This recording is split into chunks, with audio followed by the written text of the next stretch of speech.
Bonjour, bonsoir chers internautes, vous qui nous suivez à travers les horizons, merci de nous recevoir chez vous. Alors aujourd'hui, une journée différente des autres, nous sommes déjà le vendredi, voilà. Nous sommes déjà le vendredi, une journée un peu spéciale avec beaucoup de choses à dire, mais nous voulons seulement faire un récapitulatif pour essayer un peu de voir ce qui s'est passé, ce qui s'est dit. Alors, ça nous donne vraiment la poisse. Permettez-moi le terme, dans un terme sous-souté. Donc, j'ai une démangeaison et à Kouloukapenza, récupérer ce temps par rapport à ce qui s'est dit, par rapport à certaines réalités du moment. Mais avant d'aller dans le plus profond, votre serviteur de tout le temps, Roger Nguindou, le Duc La Pensée, avec La Pensée TV, Topesibino Mbote, Totombelibino Mukolo Lamo. Alors, fin de la semaine déjà, Toko anticipé pour dire alors un bon week-end à tout le monde. Mais avant d'y arriver, Toyebi faisait que Totika dans quelques heures ou bien encore une journée pour Toko Tana week-end Nabiso. Car cela ne tienne, il faut tout solo là, Makambo et Tanimbo Kanabiso. Bandeko, Bozo Mona Mokili Ndenge Sotambo, le Bozo le faisait que non, Mokili Mbangantaba. Balangando ba sepela. Une fois,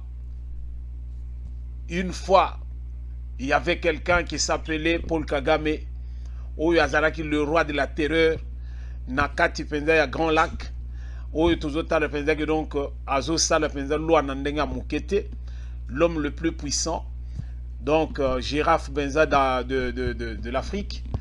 Mais cet homme aujourd'hui, il est essoufflé, fatigué que Azoye Bate Lognine au Sala.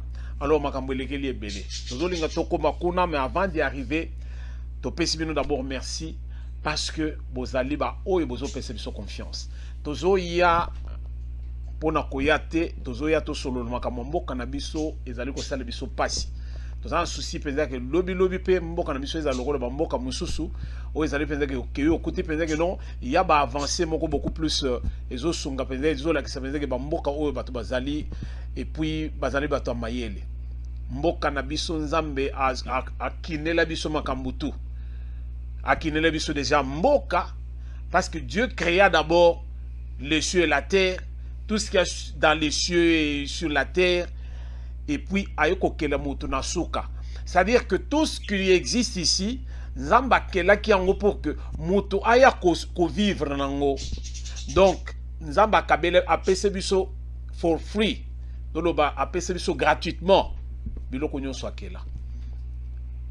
Akela qui d'abord ayoko kela biso. C'est-à-dire que RDC, on dirait que zali tango nzambazo kendazo kabola ba richesse mboka na mboka tango akomi na RDC alobi non. Na moni penza ke nasina kabipe ebele. RDC atikala na o etikali comme ça ya ko banda pe sunga batu mususu. Ngana o continuer te RDC a continuer mission nanga. Bande koma solo na solo boy za prophétique. Soko zo linga o comprendre. Soko boy sala mokili na yo. Alors merci pour la confiance. Nous sommes ensemble pour toujours. Biso to linga ki to zala ba congolais te. Yo opona ki ozala congolais te. Ngai pe lokola.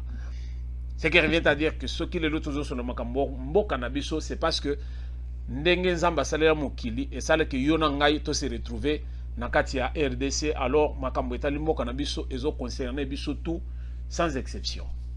Alors na minute to ndenge bozo talela titre ezo la qui s'appelle que non, la déclaration de Kagame sur les réfugiés congolais, donc un chantage de bas étage.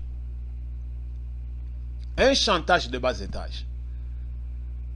Et loko Paul Kagame a sali, ezali loko penza o bana basalaka.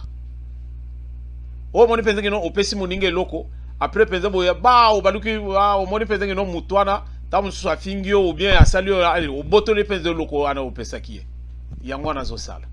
Mais Paul Kagame a bosani penza makambo oyo azo sala wana ezali penza que non, asa komina na soka bandeko la RDC ezali mboka oyo yamba presque tous les ressortissants des pays voisins.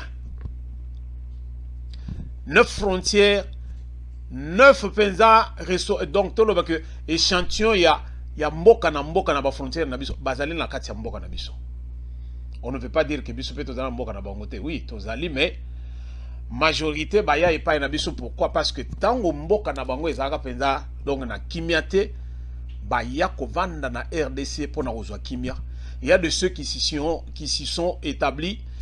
Alors bavanda na bango libela na libela babala bakota penza tolo ba même par exemple le cas de Rwandais qui est un cas frappant. Ba Rwandais bazali epai na biso depuis la nuit de temps. Ba Congolais à Brazzaville bazali epai na biso depuis la nuit de temps. Ba Angolais kolobate, ba Zambien bazali. Donc ba Tanzanie, tout le monde est chez nous.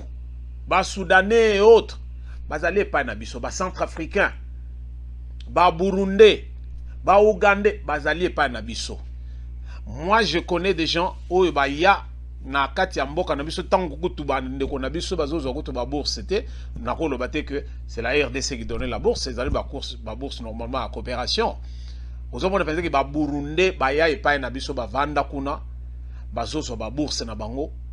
Soko kutie na nzela oyeba te gaza Burundais, oyebi que c'est un Congolais, un Zaïrois à l'époque ou bien un Congolais à l'époque, et puis aiko comme Zaïrois, aiko comme les sous Congolais, Congo Zaïre Congo. Donc Masolo, RDC, une terre d'accueil, une terre d'accueil. Mais na moya lelo, comme disait Mobutu CCC Kukumbendu Wazabanga Alobi, l'ennemi a profité de notre état de santé pour nous poignarder dans le dos. C'est ce que les pays voisins et au salana minute par rapport à RDC. Batouana tango bamonaki que Mobutu a comme affaibli, c'est là où Zomona Bakagami Nyoso babimisi manzaka na bango. Tango Mobutu azalaki penza le maréchal qui était aux commandes. Yozo yoko penza Rwanda penza zoloba. Akoloba akobanda ndenge nini? Akobanda ndenge nini? Mais tango bamoni que état de santé à moto yo balobi le temps est arrivé. Denge bazalaki penza on dirait que batumoko bazali ozage bazozela batale loko nini koleka comme ça ba passer à l'assaut. C'est ainsi que omoni bozo mona onyos tozo vivre na moya lelo. Mais c'était en complicité avec l'Occident. Pourquoi? Parce que c'était dans le plan, il y a balkanisation, il y a RDC. Ah, tout a été déjà calculé. Ba Belge nakati ba Américain tolo ba l'Occident était pour que mboka wana eleki munene. Toko tikela bango ndenge wana te. To émietté yango comme ça batu na batu bazana na côté oyo bazo keno simba alors ba yebi oyo bakosala parce que bango nde bazana na ba moyen bakosala nini bakoluka ba financer ba groupe nyonso rebelles et autres, ba mercenaires et autres pour que non bazala toujours na contrôle na RDC. Mais malgré tout ça, Nzambe mutu asala penza que non tango bazoka bola babeli wana parti wana penza ya RDC zala ndenge zali Nzambe azalaki penza ce n'est pas qu'azange mayele a permetaki que ezala bongo yango lelo tozali ndenge tozali biso nde tokataki pendeke RDC zala ndenge zali wana te non bango moko wana batu bakataki lelo bango moko wana bazoloba eleki munene. Pour quelle raison? Il faut revoir encore sous ba limite ya ba frontière na biso ou bien bazongele li sous partage Afrique to bandela te tout ça le peut partager Amérique, tout ça le peut partager à Europe. Bandeko eza pasi bandeko déclaration ya Kagame. Et là, qui s'y pense combien Kagame oyo biso tozayi ko boule pense que non c'était l'homme fort. Et là qui s'y pense que Kagame il est faillible, azali mutu. Azali mutu. Est-ce qu'on peut comparer Kagame na Mobutu? Non. Mobutu a fait, Mobutu était incontournable. Incontournable. Même Mindele baso bangaye. Mais Kagame Mundele ni na obanga Kagame. Mundele nini. Parce que Kagame a vivre na aide à Mindele. Mais Mobutu a vivre na aide à Mindele te. Mindele ne bazayi kuluka peza ke do babando kuswa parce que Mobutu en avait. Bakoya peza boyo no yakatomela moi whisky awa. Batomboli faire peza boyo diamant vert mobimba ba pesio. Mobutu c'était l'homme il vivait au paradis. Oko comparer na Kagame te. Mais ceux qui Mobutu asila pe mabe. Vous pensez que Kagame a aussi la ndeni. Voilà ce qui est en train de se passer à Otozo Solo. Kagame est essoufflé. Tshisekedi lui a tendu la main pour que tu travailles ndenge ba pays nyo se zo travailler. Awa wa ndenge tozali awa. Guerre yo zo créer pendant na kati ya frontière awa. Ezali guerre yo ezanga mutuna makolo. Problème na yo ba minéré. Alors ndenge yo zali na carnet d'adresse moko ya keno, ozali na batu ba commissionnaire rebelle. Alors yo tozo sala de toi un courtier. Un courtier yo eloko siko yo ko sala et ko sala penza que donc yo ko banda ko raffiner. Alors bato ana bazo ya ko somba biso tozo ya biso yo zo commission. Mais Kagame mona ki penza que non. Wana penza il a beaucoup perdu. Pourquoi? Parce qu'il prenait sans rendre compte à quiconque. Et surtout que la tête de la RDC était gérée par un autre Tutsi, Kabila. Donc c'est Kagame qui faisait la loi. Voilà pourquoi Roubé Roi, la loi et pas Nabiso, un Rwandais qui est vice-président, donc qui est la présidence de la République. Voilà pourquoi James Kabarebe, chef d'état-major général, la Katia RDC, le lot Azali na Rwanda, dans l'armée à la tête, il y a l'armée dans Katia Rwanda. Vous comprenez ça? Donc la RDC était gérée par le Rwanda. Koya ya Tshisekedi et Bebisi Makambutu. Alors, ndenge bango ba yebela ki ndenge ndeko mususu lobaka ba ko beta ye penza mbuma. Ezali loko ezali préparé. Mais à malin et demi. Ba koki mission na bango te. Ba moni Tshisekedi azo koma tina fin ya mandat na yesikoyo, bazo mona deuxième mandat yango à la porte ba lebi mais non. Tokanaka boyete, tika penza en tout cas to bebisa masolo. Ba continuer ba guerre na bango na et pourtant Tshisekedi alobaki ce qui guerre ici l'été. Ce qui veut dire que je n'ai pas réussi mon mandat. Na lobby, ce qui bozo linga bo comprendre biloko mususu ezali prophétique. La RDC a beaucoup souffert. Na minute oyo ba pesier un sauveur. Aye penza bo a libérer bana wana ya Congo na juge wana ya ba Rwandais toloba.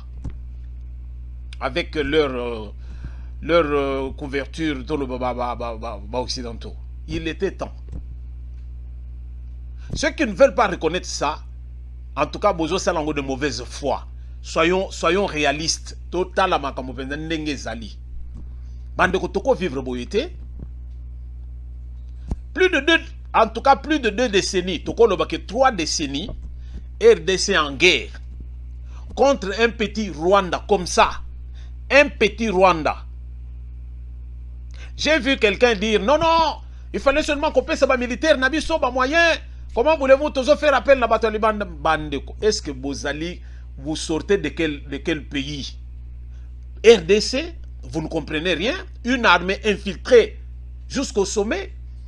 2. Tozali n'embargo. Bangonde bazana manduki. Manduki yala bazo pesa batouana bazo combattre biso. Biso moyen to tombolo loboko ezalité. Voilà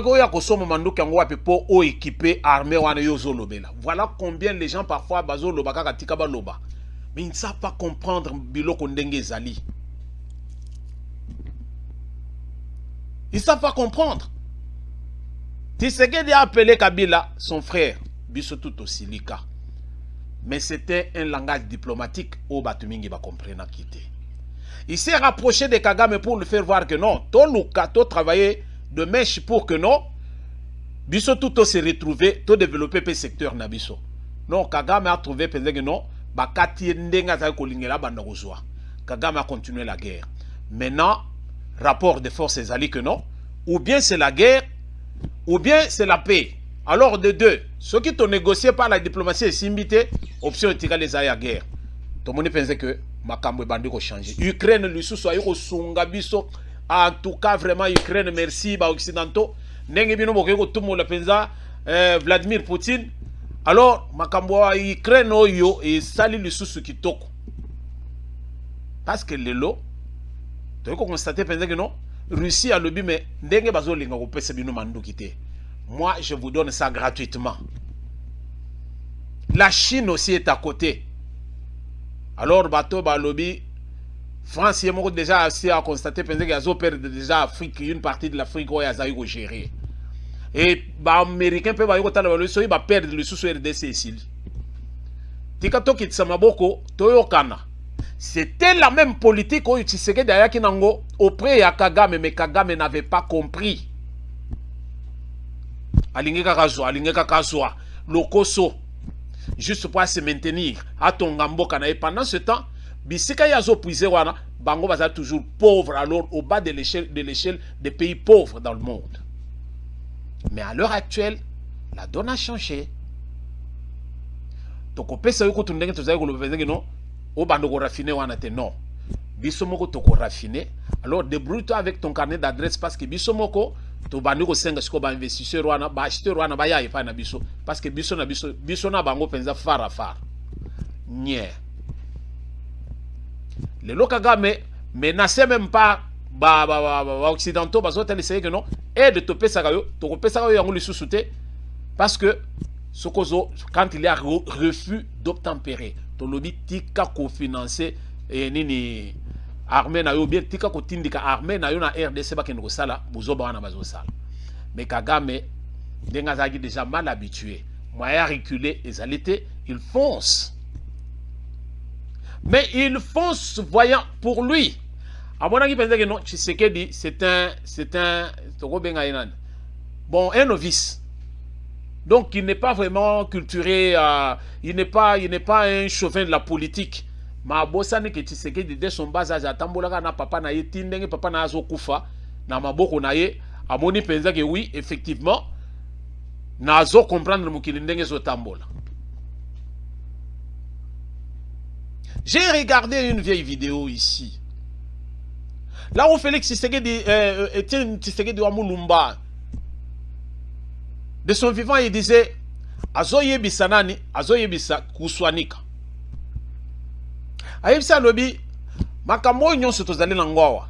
Mboka na biso makambo eza ebele, donc likolo na se. Tozolinga d'abord to sala identification et puis to sala recensement. N'est-ce pas yango nde mwana na yazo sala lelo? Alobi tango UDP sagoya penza zu pouvoir. Boko mona buzoba oyo te. Yango mona bozo comprendre penza que UDP sa zu pouvoir. Alors tous les bateaux bazo mona penza que non, UDP sango par celui qui dirige le pays azali bazali ko gérer mboka na ndenge que baluka batombola mboka moto epelite. O nyonso bazaki ba mesana ki penza que non, ba banda ko lia. Toyoka wa ba carte de crédit awa. Toute la classe oya ya nane ba kasi ko nyonso ya nani ya.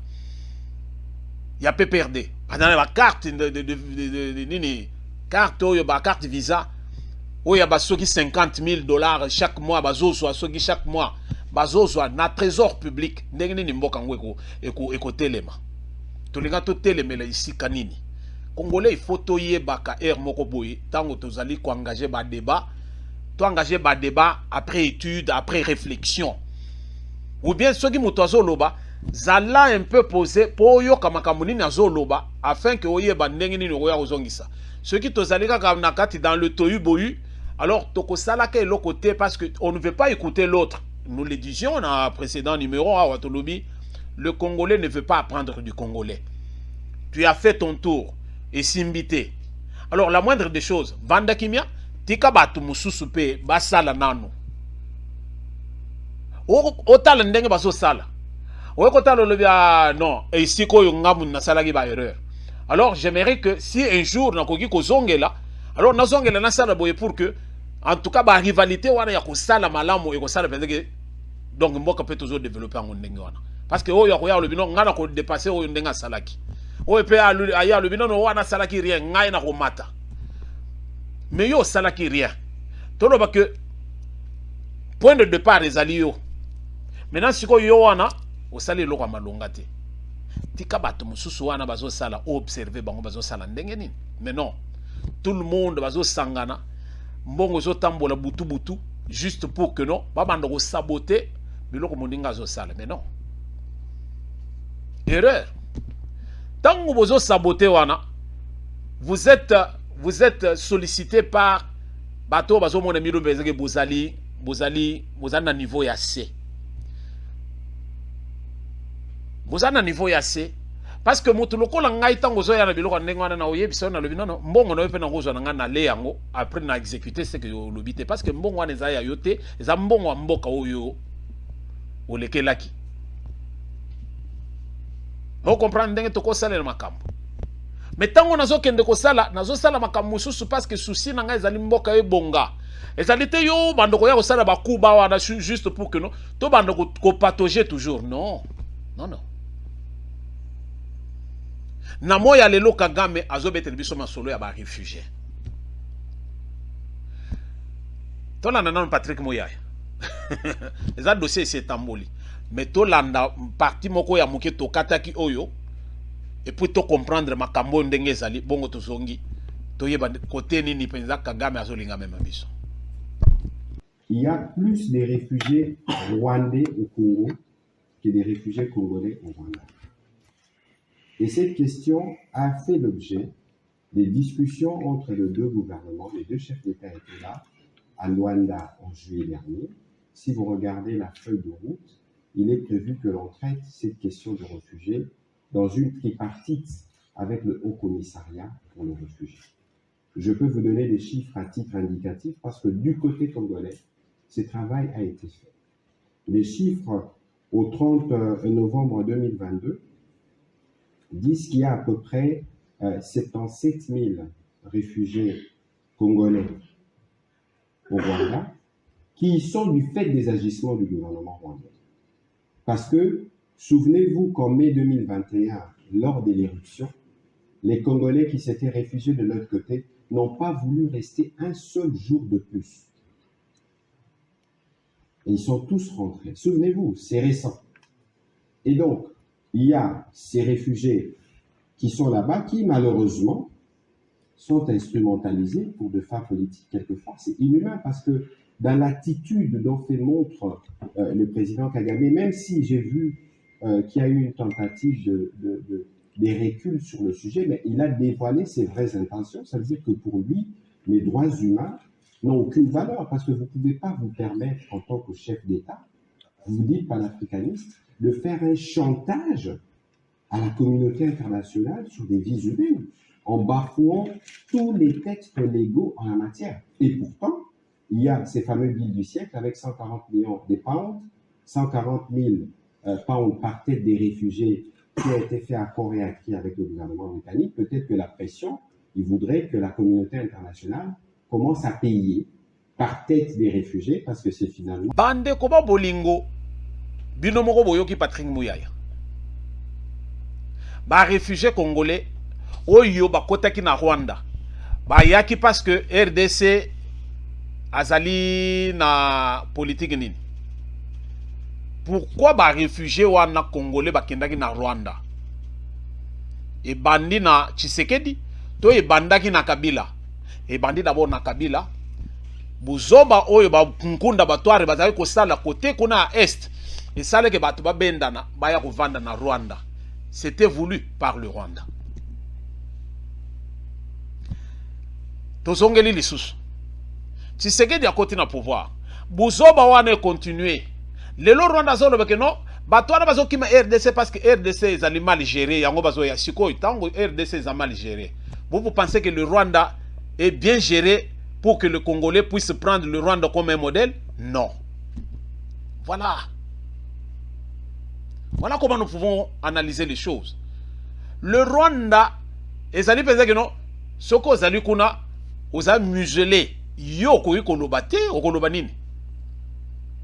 Les Rwandais qui sont en RDC, bazoloba ndenge bazoloba. Bazali contraint, bazali inquiété. Mais yo za Congolais, est-ce que na Rwanda yo ko ken kolobela politique ya Kagame? Non, tu ne peux pas le faire. Donc pour dire que ba réfugiés oyo ba se retrouva ki na kati ya Rwanda, bazali ba réfugiés ou bazali contraint de le faire parce que c'est un pays frontalier. Point barre. Attends, besoin de camion te po akende. Attends, anzela makolo bazo katisa bazo kota na Rwanda pour bazo refuge. Mais c'était voulu par le Rwanda.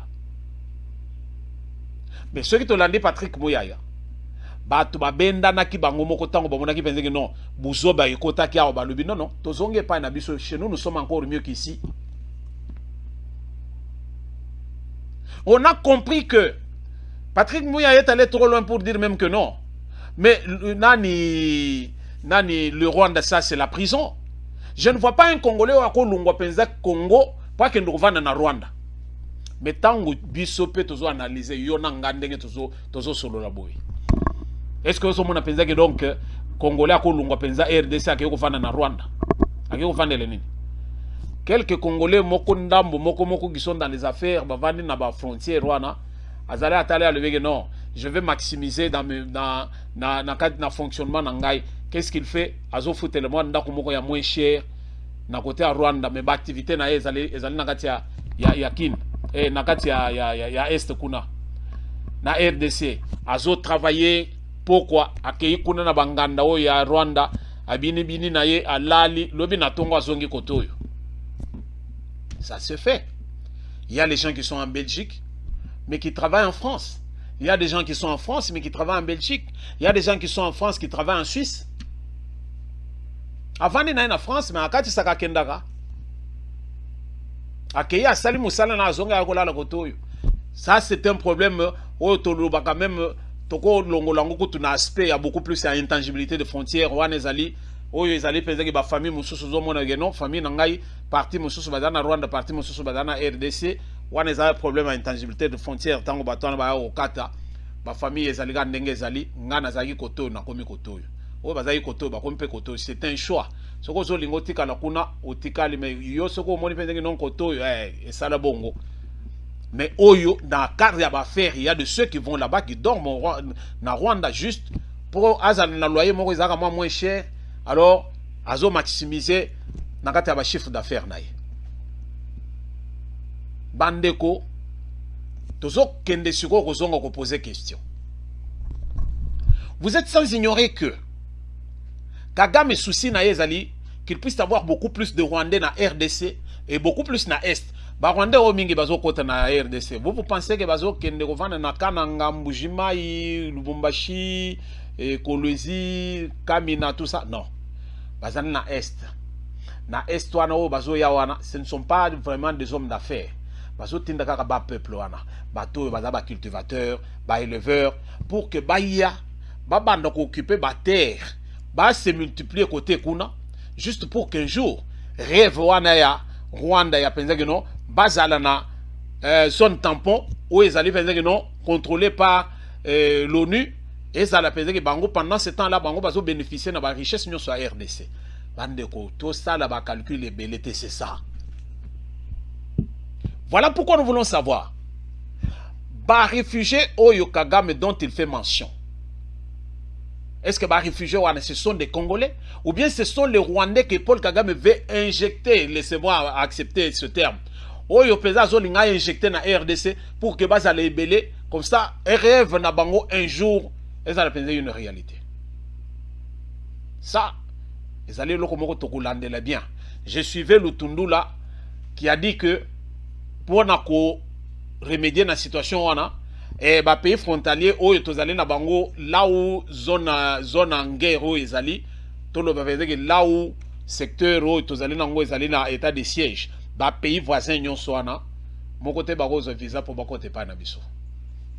Je salue ou le to ça le mur oyo nani Donald Trump a tchaka contre ba américain mososo bazali na ngambo awa et pas na biso visa boko kota lisusu te.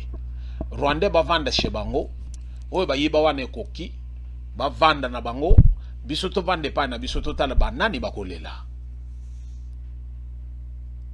La politique ya Rwanda pa na biso eza politique moko ngo négliger te ba yebi makambo bazo sala. Mais Paul Kagame n'est pas Dieu le Père. Un jour il va passer. Pendant que tout bazo luka penser que tout luka to remédier à cette situation qui m'y a écota. Non non.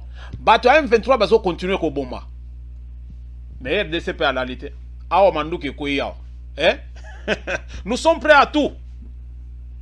Nous sommes prêts à tout aujourd'hui.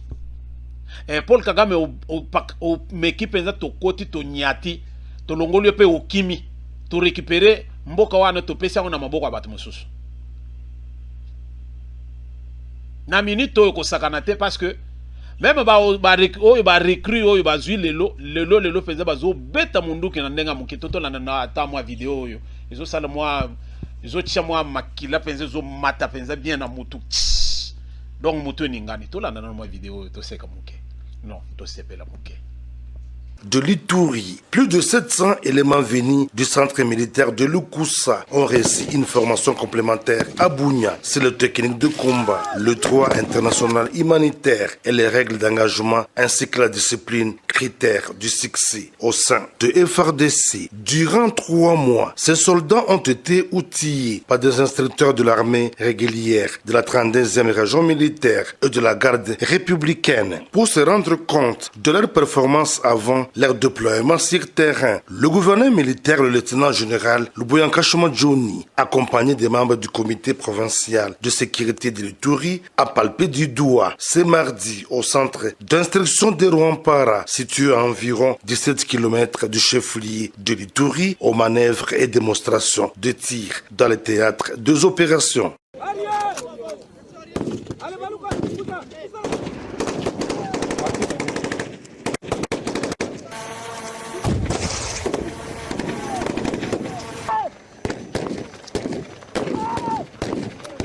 Occasion pour le commandant des opérations militaires en Ituri, le lieutenant général Luboyanka Johnny, de rappeler aux groupes armés réfractaires au respect de leurs actes d'engagement des processus de paix. Dans les cas contraires, ils seront mis hors d'état de nuire, prévient l'autorité provinciale. Que ce soit les groupes armés locaux ou étrangers, les gens ont signé des actes d'engagement.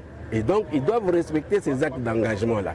Si vous ne respectez pas les actes d'engagement, bon, on va vous engager, nous allons vous neutraliser. Hier à Drodro ou avant-hier à Drodro, vous avez vu que ceux-là qui sont venus, qui n'ont pas respecté les actes d'engagement, mais on les a traités comme tels. Et nous avons perdu des civils pour rien parce que les gens veulent jouer à la provocation. Tantôt c'est elle qui provoque ici, tantôt c'est l'autre qui provoque là-bas. Mais à quoi ça sert ce jeu-là? Non, abstenons-nous. Hein? Il faut avoir l'amour pour notre province. Je le répète encore, il faut avoir l'amour pour notre province et l'amour pour la population. Ça ne sert à rien de jouer au Rambo ici, parce qu'à la fin, ce sont les civils qui tombent sur le champ. Parce que les militaires, vous le savez bien, ils savent comment... Merci Bandeko. Tolandi, Tomoni Penza, combien de jeunes gens bazo beta Penza, Mboumawa na ba beta okitoko. Ah, na yoki penze zo sala penze vrai penze na matoi. Et ça le vrai. Crépitement ya babalo ana penzo yoka penze que non 2 fois té. Alors c'est question seulement d'abord tozali na bato ebele.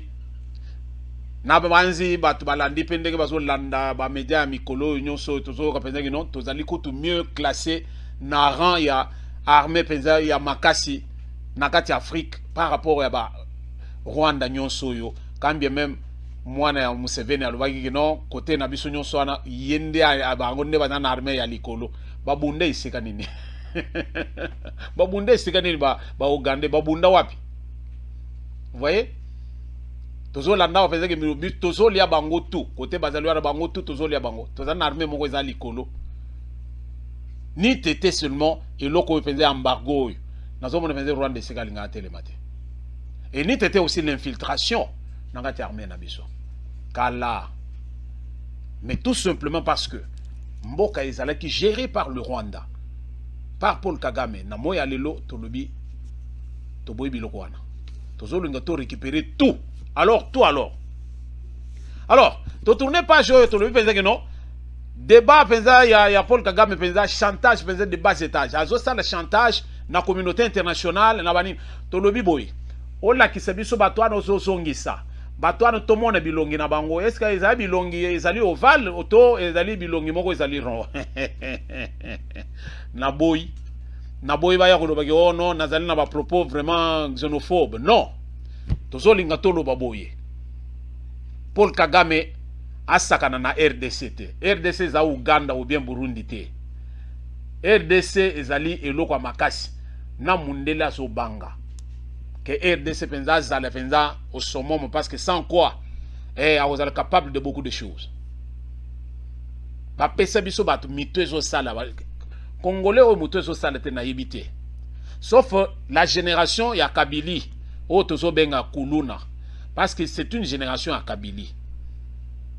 Bana nyonso wana bazali bana oyo bazali na âge na bango ezali penza na kati ya fourchette wana entre 10 et 20 ans ou 25 ans. Alors ce qu'on tali bien ezali kaka période ya Kabylie. Une politique oyo ya Kagame sur la RDC pour que qu'il puisse avoir beaucoup d'analphabètes. Comme ça, mboke kozala gérable, parce que tokozala na bato oyo ba oya gérer te, comme ça bango mo ba Rwandais ba occuper. Bala qui s'appelle que bango nde bazama yele, non bazama yele te. Bazama yele te. Balobaka. Le feu de forêt ici li saka ba mpuku nyoso na zamba te. En été bazo tumba zamba pour bakanga ba mpuku. Mozo mona ke ba mpuku mususu ba sali madusu ba koti. Et tant bazo bima lobi fenzo yoki penze zamba wana etondi lisusu ba mpuku.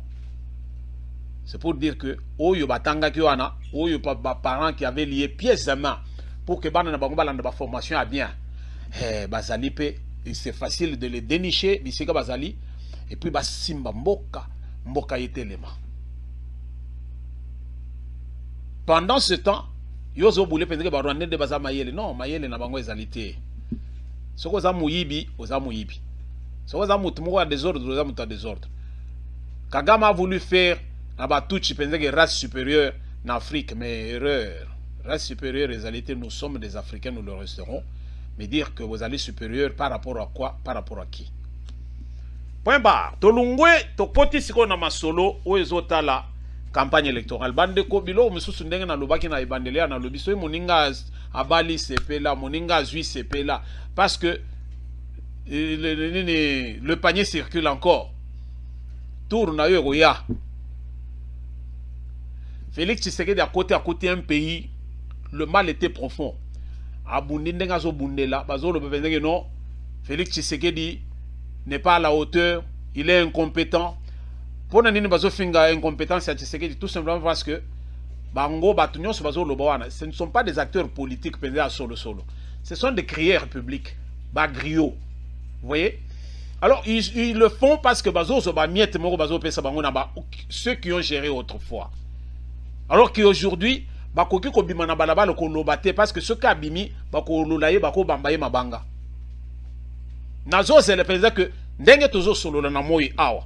Bacha libaya Tshisekedi na Kabila mbongo etambola te. Mbongo te. Tshisekedi na Kabila bache libaya na 2023 awa. Nazo en tout cas na base bino moko boko kende penza la raison. Vous allez rencontrer la raison quelque part. Écoutez, c'est bino penza que non. Kabila, ce n'était pas l'homme de la situation. Kabila n'a jamais géré la RDC. La RDC était gérée par Kagame. Ce qui besoin de comprendre en côté, c'est que Boyébité. Boyébité. Vous voyez? C'est un peu ça. Mais Bazo non, Tshisekedi, c'est l'homme qui promet, l'homme qui distribue, donc distributeur automatique de promesses. Oui, effectivement. Il a promis. Mais les lots aux Aliouapi. Alobaki, 2022, année d'action. Bolandaki. Budget n'a vu son bon côté commis. Ba caisse de l'État bon est commis. Maintenant, 2023, campagne électorale, n'a pas réalisation. Est-ce que nous avons ça? Ce qu'on dit, en tout cas, non. Je ne suis pas un dialoliste. Ngaïté, nga Roger Nguindo, en tout cas, non. Je ne fais pas le dialogue, mais je suis un réaliste. Vous n'allez pas me refuser ce droit et à Kenga Penaz à la position. Non. C'est-à-dire que ce que je dis, je l'assume. Nandenge que, na minute oyo, Tshisekedi a fait preuve de bonne foi. Yako Bongi Samboka. Alors, je vais faire de la RDC Allemagne de l'Afrique. Qui y a cru?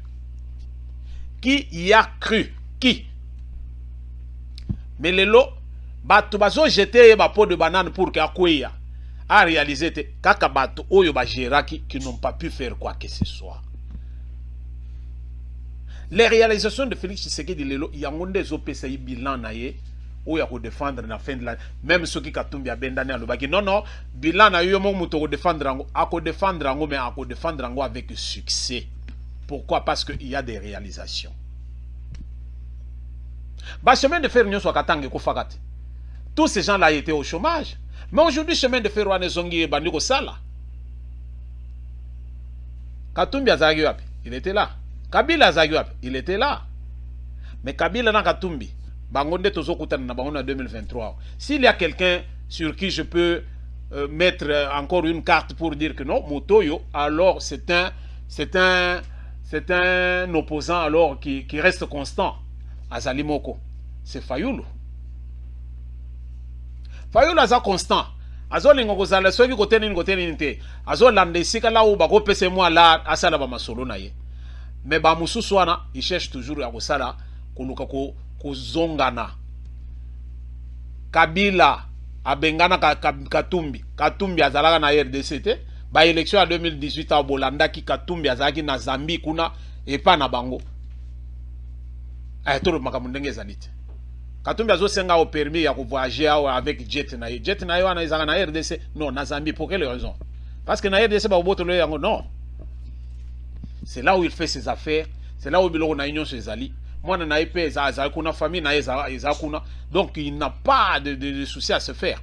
Mais pendant que tous ces gens qui cherchent à se faire élire, Bazali déjà en campagne, Félix Tshisekedi n'est pas en campagne. Tshisekedi est en train de sillonner la République pour voir par rapport à son programme qu'est-ce qui a été fait, qu'est-ce qui n'a pas été fait. Il va pour vérifier les réalisations par rapport à ses projets. Est-ce que je me fais comprendre? Est-ce que je me fais comprendre? Moïse est parti dans le Bas-Congo, à l'obi, bo ponandenga.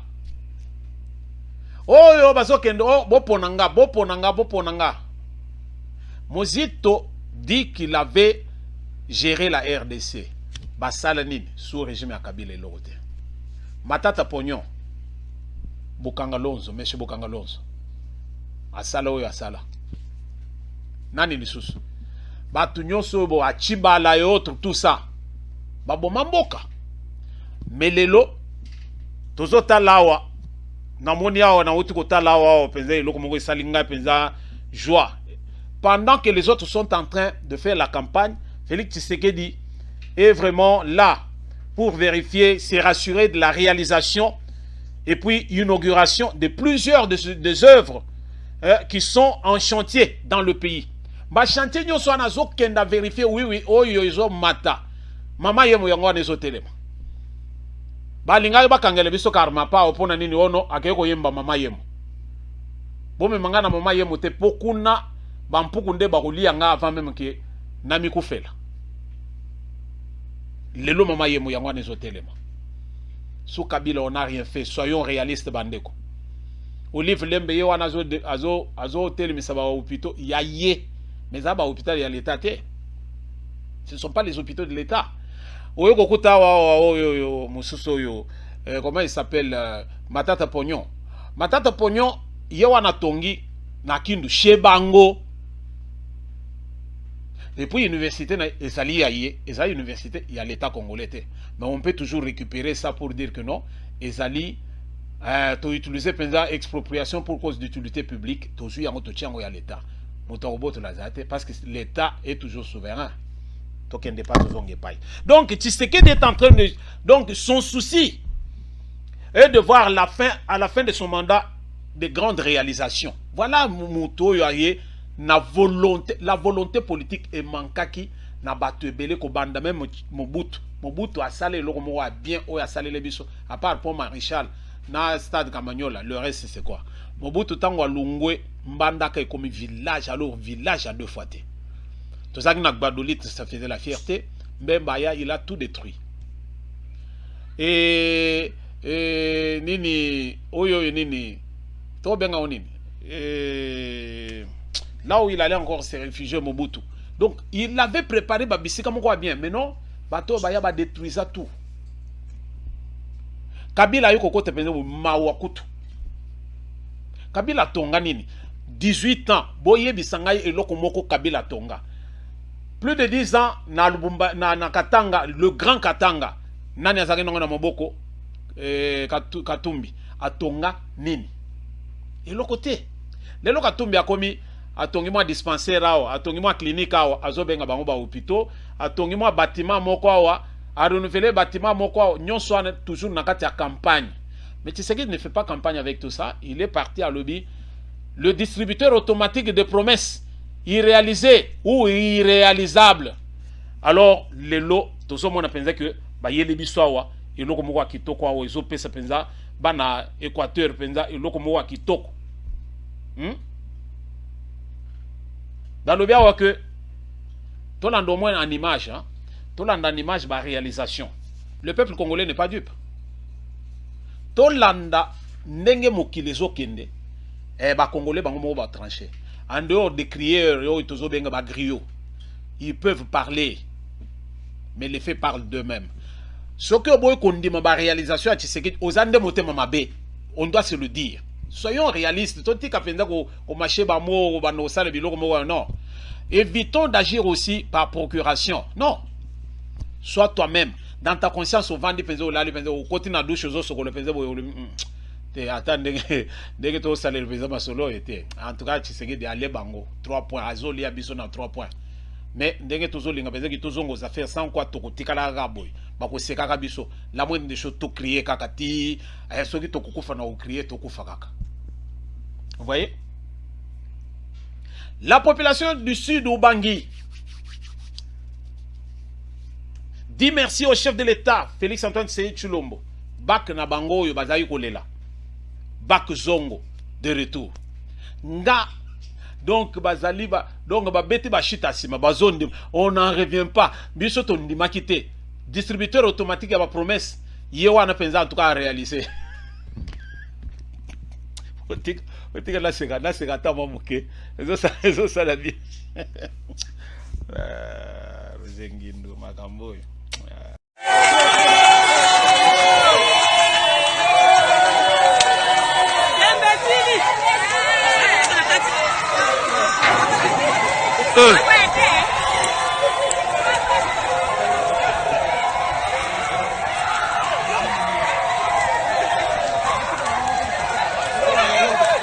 La centrale hydroélectrique de Kakobola. Oyo yo penza mbongo akenda kawa. Non, tala ba promesse à lobaki awa. Kakobola, électricité, électrification, tout bang. Yangoana. Ils viennent de recevoir quoi? Bah recevoir penza Ninyo Yasika. Un nouveau transformateur. Il y a haute tension. Donc qui quitte penza donc et vous allez électrifier tina zamba au boyi. Voilà biloko nini oyo biso tozo linga toyoka boya ko betele biso masolo penza bukanate ezo simbate. Nous sommes de ceux qui disent la vérité. La vérité, vous connaîtrez la vérité vous affranchira, disent les Écritures. Il faut tous à la batumoko toujours la vérité ezo sunga. Ezo sunga. Il faut reconnaître makambo. Ce qui alors moninga sale loko bien to sepela. Félix azosunga, il a la bonne volonté. Bien qu'autour de lui il y a encore poche de résistance par rapport à bateaux qui ne veulent pas que ça avance, mais il a la bonne volonté, acceptons. Ba réalisation ezali. Donc tango ya zoya na 2023 na suka ya aneo. Akoya tepo aya koloba penze non nazo pese bino ba t-shirt. Est-ce que bolandaki makambo oyo ndeko na biso ya lobaki qui quitte 2 fois te donc courant et robeta penza tina zamba. Et ça haute tension. Vous voyez? Générateur Yasika. Les alités qu'il y a occasion non. Toboye biloko ya used. Donc biloko de yo ba salé là non. Yasika. Tocha. Bana mboka ba sepela. Bolandi na mbandaka kuna na Équateur. Bolandi électrification na yebite so bolandi. Biso tozolanda makambo to. Oh non, mboka wana tokei molili ba yebisi biso tozolanda bakolo secteur bazo sepela ndenge courant ekoti. Yozo boya. Boya na yo. Boya na yo. Donc bandeko tozana eloko moko tokolo ba penza ebelete.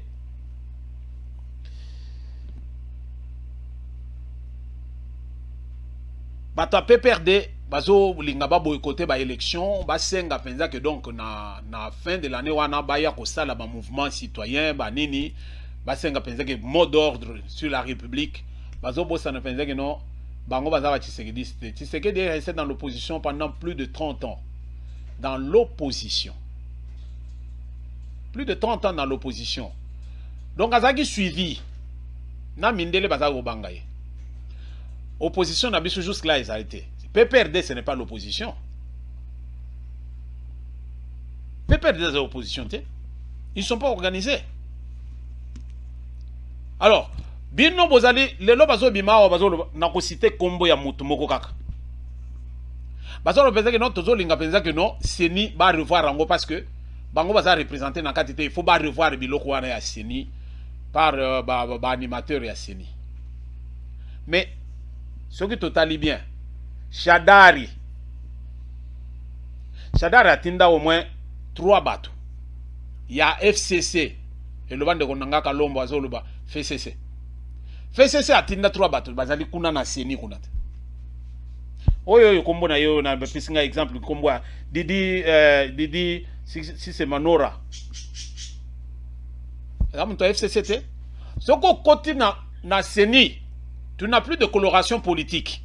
Ta couleur politique disparaît. Parce que là, tu vas travailler pour la nation, tu ne vas plus travailler pour ton parti.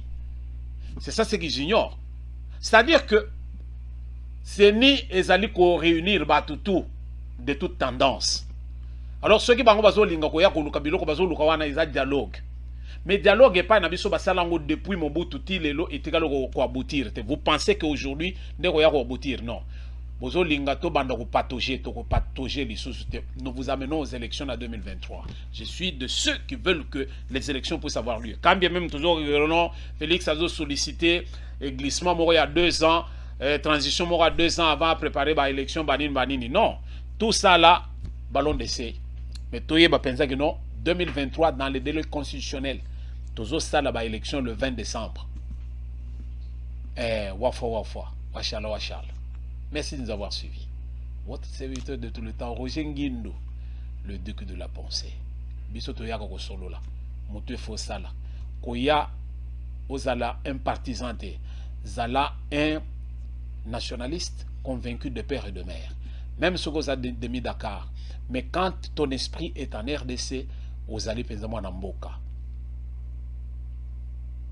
Tous allez loko là ba Obama te. Un négro nilotique. Alors, na yao tokanisa qui pensait que non, ba noir ba ko se retrouver, mais non, il nous a encore enfoncé. C'est-à-dire que Moutumoko Azali demi Dakar par le sang, mais na Moutou na ye Azali mentalité ya un Américain de souche. Wana nde tozana biso ba besoin na batande ngwana na RDC te. Soko Azali demi Dakar na RDC, mais Ozali ko agir pour la cause de la RDC, on a besoin de toi. Mais ce qui ozoya po ya ko kamata o ezana RDC po kabola na batu mususu bien pays na yo mususu wana zaka nango na appartenance ou bien au kabola na ba étranger ndeko tozana posa na yo te. Merci de nous avoir suivis. To landi tozo landa les choses ndenge zo lekela. Et to comprendre penser que donc 2023 et ozala facilité to yebi ke batu bazo linga penser que esimba te. Bazoling même va proposer que transition juste pour que se retrouver pendant Katuana. Netoboy, toujours qu'il n'a pas élection. Nous devons mettre un terme. Mais Congolais n'ayons la mouka. Cause le Congolais a roulé la thé. Conseil biso toujours pesengwana. Nous devons nous faire enrôler pour que Toya comporte voix na biso pour un oui ou un non. Mais ce que vous boycotter na yo. FCC, bazali entaché d'irrégularité na katia sans nabango. Katumbi, nationalité douteuse, na RDC a ozali na ba problème par la constitution. Na kotie le bino ba vidéo akala, ezo lo ba tambo mambazo explique boye bien. Tambo mambazo expliquer non, problème ezalité. La constitution dit ceci. Ba texte de corriger biloto. Matata pognon. Makambo bokanga lonzo ezana na nzoto na ye. Nani misusu? Fayulu azana mbongo te bauti koloba wana ndeko yo auti koloba nini alobi Fayulu muto asala ye ezali Katumbi na Mbemba. Mais Katumbi avait beaucoup plus financé. Mais le lot yangwana komi atikala bongo na zelo wana mais azana moyen te pour azale de la partie à ça la course oyo tozana ngo ya toro. Donc Félix, candidat à sa propre succession, il passe déjà favori. Thomas Tatokita. Nalandi Nembalemba. Alors, 80% de ceux qui sont au Parlement aujourd'hui, vous allez rééluter. 80%. Est-ce que le peuple congolais n'est pas dupe? Vous pensez que biso to bandokotal ra bino boye la biso ba t-shirt ba kepi ba nini? Non. Toboyi tozolinga bato bazo ya penza que non mboka ebonga. Mais je déplore le comportement de ces Congolais qui réfléchissent comme naïveté. Yagolo penza que non Tshisekedi nous a pas donné du boulot et tout et tout et tout. Le développement d'un pays pour ceux qui nous suivent qui contrôlent makamundenge zalaka. C'est par PME. Petite et moyenne entreprise. C'est pas l'État. Nous ne sommes pas un pays en guerre pour qu'on puisse parler de l'interventionnisme de l'État. Nous ne sommes pas un pays en guerre. Alors, ils ont 5 ans que non prise de conscience à Moko Namoko. Les lots bazo pesa yango batunsu bazo lobo non biso tozo parvenir obtenir ba prêter bazo pesa ba étranger ba pesa étranger tendeni. Étranger bazo pesa ye bazo surveiller. Et là moko toza nango besoin aussi que toza na banque centrale où ils ont contrôlé makambo et puis toza na ba banque au yabiso. Jusque là nous n'avons pas. Pourquoi ne pas oya penza olobi nazolinga banque au yabiso yo congolais? Non. Ma banque nyonso zana ya bato libanda. Muto na bazo pesa mbongo il travaille. Yo tango ba pesa mbongo kulona no oso mandako parce que ozanga ndako te. Lobi olingo rouler carrosse parce que otamora na wewa. Lobi kuna basi abatu nyonso yo oso mona baza ba faiblard yo komisiko yo. Karma pa o penza zambanga. Alors monsieur le député. Ba nommé lobi penza yo komi ko sombe batu ba câble ozo tshele batu ba courant. Basi abatu nyonso komi kolinga penza ba komi basi na yo. Et vous pensez que de cette façon-là, après, non. Nous n'avons pas encore cette culture. Petit à petit, avec le temps, nous verrons que Oyo Bazali ko réussir ils ont fait ce courage que non, bando ko DP mususo Bazali ko emboîter ba pawana. Si c'est pas le cas, Madame Mouto travaille avec un étranger au PC crédit à Jui, il investit et puis tozo part nabiso. C'est comme ça. Que ba pesa yo mais yo sikoyo ozo travailler te ozo lia ozo ngi lisusu lobi moyo je se fait ba dépenses na les alités au bandiko la faillite et puis c'est fini, c'est nous qui sommes perdants. Merci de nous avoir suivis. On va nous retrouver dans le prochain numéro.